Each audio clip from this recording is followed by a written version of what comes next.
बिस्मिल्लाहिर्रहमानिर्रहीम। अस्सलाम वालेकुम। अबरार रशीद आपकी खिदमत में एक मरतबा फिर हाजिर है और आपसे दरख्वास्त है कि अगर अभी तक आपने चैनल को सब्सक्राइब नहीं किया तो इसे सब्सक्राइब कर लें। जो बेल आइकन है उसको ज़रूर प्रेस कीजिएगा। आपका बहुत बहुत शुक्रिया। मेरी कोशिश होगी कि मैं इस वीडियो को इंतहाई मुख्तसर रखूं और जामे अंदाज में जो मेरे पास मालूमात हैं वो आपके साथ शेयर करूं। सबसे पहले तो ये है कि हुकूमती हलकों में अब इस बात पर संजीदगी से गौर शुरू हो चुका है कि क्या इमरान खान की मौजूदा जो ऑडियो लीक्स हैं उसके तनाजुर में उनके खिलाफ संगीन गद्दारी का मुकदमा बनता है कि नहीं बनता, यानी आर्टिकल 6 जो कि संगीन गद्दारी से मुतल्लिक है। और इस हवाले से हुकूमत ने कानूनी अपने जो मुशीर हैं या माहिरीन हैं उनसे मशवरा शुरू कर दिया है। और इसके अलावा मैं आगाज़ करूंगा कि पाकिस्तान में अमेरिका के सफ़ीर जिनकी तैनाती तकरीबन 4 महीने कबल हुई थी, डोनाल्ड ब्लूम, उन्होंने जंग ग्रुप के पैनल को इंटरव्यू देते हुए कुछ इंकशाफात किए हैं। मैं चाहूँगा कि वो आपके सामने रखूं। डोनाल्ड ब्लूम ने वाज़ेह तौर पर इस बात को मुस्तरद किया है, दो टोक अल्फाज में मुस्तरद किया है कि अमेरिका ने पाकिस्तान में हुकूमत तब्दील करने के हवाले से कोई भी साजिश या मुदाखलत की है। डोनाल्ड ब्लूम ने इस बात का इंकशाफ भी किया कि उनके पीटीआई के मुतअद्दिद लोगों से राब्ते हुए हैं। ज़ाहिर है खैबर पख्तूनख्वा के वज़ीर आला से तो उनकी मुलाकात हुई है, जिसकी टेलीविज़न पर या सोशल मीडिया पर तस्वीर और वीडियोज़ भी चल चुकी हैं, ये खबरें भी आ चुकी हैं। लेकिन इसके अलावा भी उन्होंने कहा है कि उनके राब्ते जारी हैं पीटीआई वालों के साथ और वो उनके साथ काम करने के लिए तैयार हैं। लेकिन उन्होंने एक बात की तरदीद की। उन्होंने कहा कि उनकी अब तक पीटीआई के चेयरमैन और साबिक वज़ीर आज़म इमरान खान से कोई मुलाकात नहीं हुई है। इसकी वजह उन्होंने नहीं बताई, लेकिन उन्होंने ये कहा कि उनकी मुलाकात नहीं, अलबत्ता उन्होंने ये कहा कि देखें, पाकिस्तान के साथ हमारे देरीना अच्छे ताल्लुकात हैं, उतार चढ़ाव आता रहता है। उन्होंने ये भी बताया गुज़श्ता 60 सालों में अमेरिका ने पाकिस्तान को तकरीबन 32.5 अरब डॉलर की इमदाद दी है। और उन्होंने हालिया इमदाद के हवाले से हालिया इमदाद का जिक्र किया कि कोविड के दिनों में पाकिस्तान को 7.25 करोड़ मुफ्त वैक्सीनें फराहम की गई, जो पाकिस्तान को अमेरिका ने वैक्सीन दी। इसके अलावा उन्होंने कहा कि जी ये हालिया जो सैलाब ज़दगान हैं इनके लिए अमेरिका बहुत ज़्यादा मदद कर रहा है और अमेरिका को पाकिस्तान में रजीम चेंज करने की क्या ज़रूरत है। उन्होंने ये भी कहा कि ये जो सफारती सतह पर इस तरह के मुरासले होते हैं ये एक आम सा मामला है, ये चलता रहता है।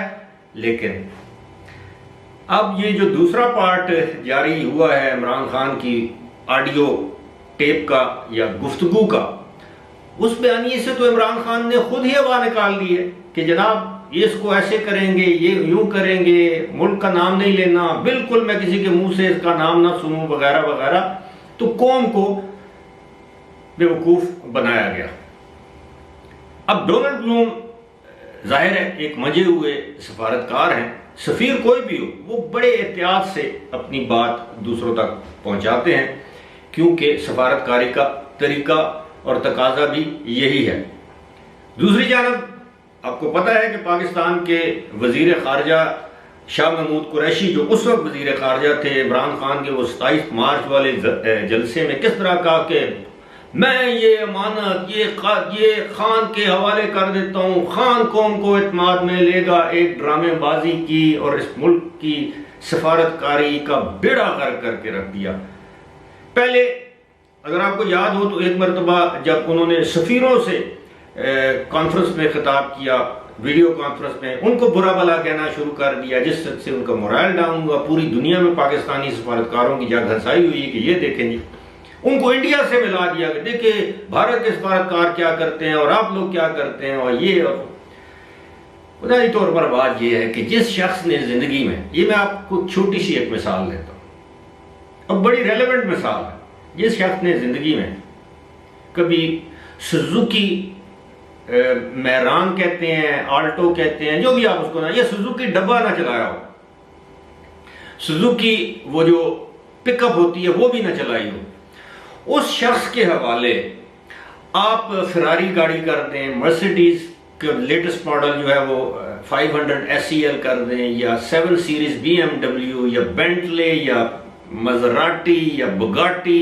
जो भी दुनिया में बड़ी पोश ये गाड़ियां, अगर इनमें से कोई भी एक गाड़ी उसके हवाले कर दे तो उसने उसका सत्यानाश ही करना है।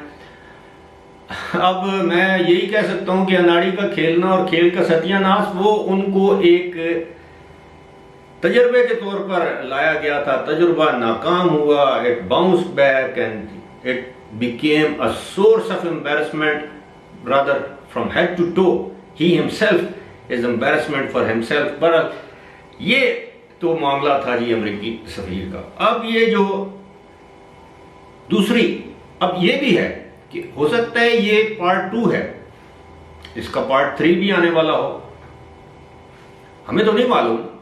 ये जो शख्स या शख्सियत या अशखास या इदारा जो कोई भी इन ऑडियोज को लीक कर रहा है, यकीनन उसके पास और भी बहुत सी होंगी।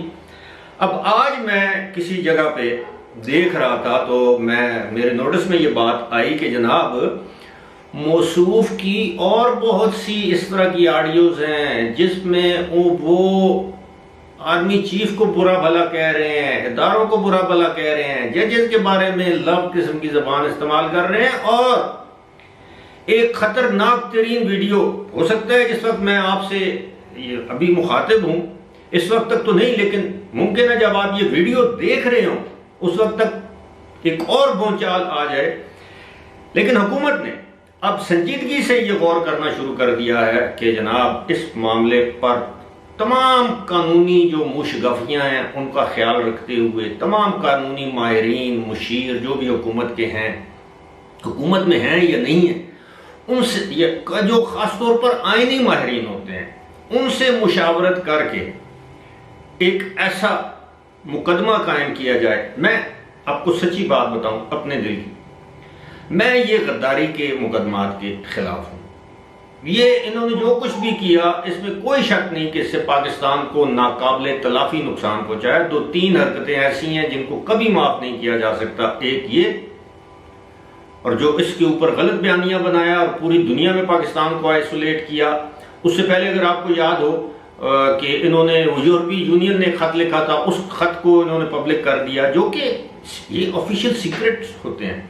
अब यकीन कीजिए मैं ये नहीं चाहता कि मेरी वजह से मेरे किसी अजीज को कोई किसी मुश्किल या परेशानी का सामना करना पड़े। अल्हम्दुलिल्लाह वज़ारत ख़ारिजा में जो लोग मुझे अच्छी तरह जानते हैं उनको मालूम है कि हमारे भी ताल्लुकात हैं, हमारे भी कोई अजीज रिश्तेदार वहाँ पर हैं, अच्छी पोजीशंस पर हैं। लेकिन बड़ी, अब यकीन कीजिए वो कभी कोई भी सफारतकार, चाहे वो सफीर है, वो किसी जगह पे फर्स्ट सेक्रेटरी है, वो काउंसिल जनरल है, वो डायरेक्टर है, डीजी फॉरेन ऑफिस है, मैं कहता हूं कि सेक्शन ऑफिसर है, किसी सफारत खाने में थर्ड सेक्रेटरी है, यहां तक कि वो अपनी अहलिया के साथ सफारती मामला डिस्कस नहीं करता। बहन भाई तो दूर की जगह, अपनी औलाद के साथ ये लोग इस तरह के मामला, इतने नाजुक मामला होते हैं, ये कभी शेयर नहीं करते, ना डिस्कस करते हैं, अपनी निजी महफिलों में भी नहीं करते। इनकी तरबियत ही इस तरह की जाती है। अभी अब पूरे मामले में आप देखें कि कोई भी सफारतकार इस सारे मामले में शरीक नहीं है। वो एक एम्बेसडर साहब थे जिन्होंने मुरासला भेजा, वहां तक मामला ठीक था। गड़बड़ तो उससे आगे शुरू हुई है, जिसमें उस वक्त के फॉरेन मिनिस्टर शाह महमूद कुरैशी शामिल है, वजीर आजम खुद शामिल है इस साजिश में, उनका प्रिंसिपल सेक्रेटरी शामिल है आजम खान, और फिर असद उमर ने भी, ही आल्सो जंप्ड इनटू द वो बैंड वैगन जिसे कहते हैं कि जी चलो एक मामला बन रहा है, साजिश बन रही है तो मैं भी इसमें अपना हिस्सा डाल दूं।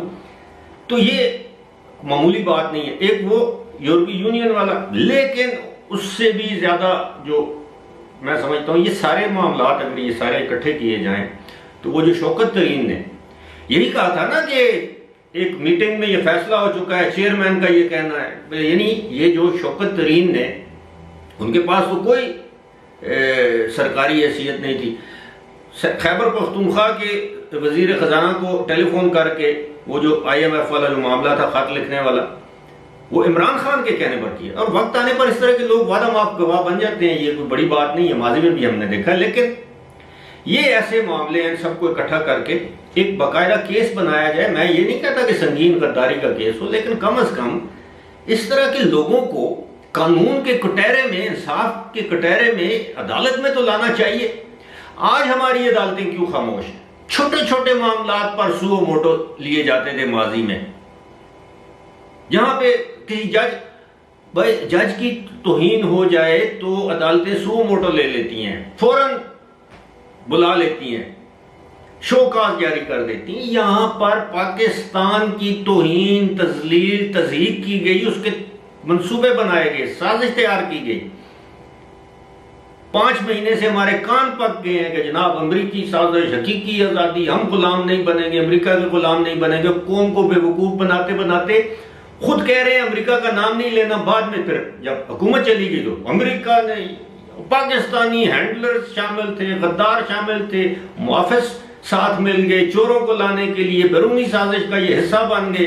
इन्होंने बैरूनी साजिश रोकी नहीं। फिर उसके बाद जनाब अब हकीकी आज़ादी दिलवाऊंगा कौम को, ये करूंगा, वो करूंगा, और फिर बात आगे किधर खत्म हुई?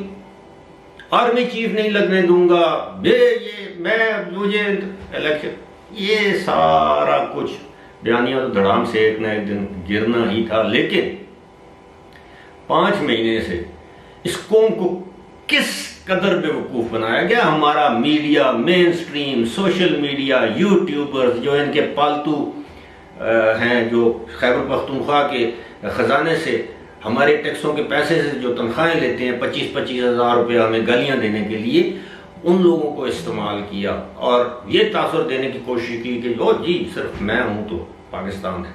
ऐसा नहीं है।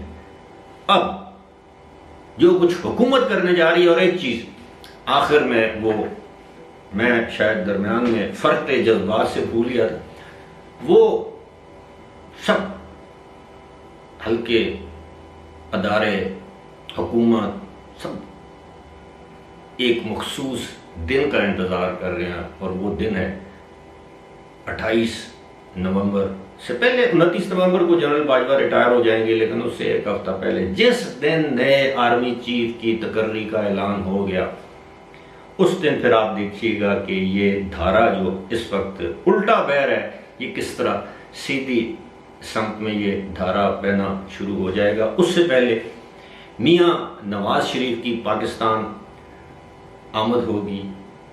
जिस तरह का क्राउड आपको नजर आ रहा है, इस तरह से 2 गुना क्राउड आपको सड़कों पर हर तरफ नजर आएगा, और पॉपुलैरिटी के इस गुब्बारे से भी उसी तरह हवा निकल जाएगी जिस तरह इनके ये बैरूनी साजिश के बयानिए से इन्होंने खुद हवा निकाली है। फिलहाल मुझे दीजिए इजाज़त।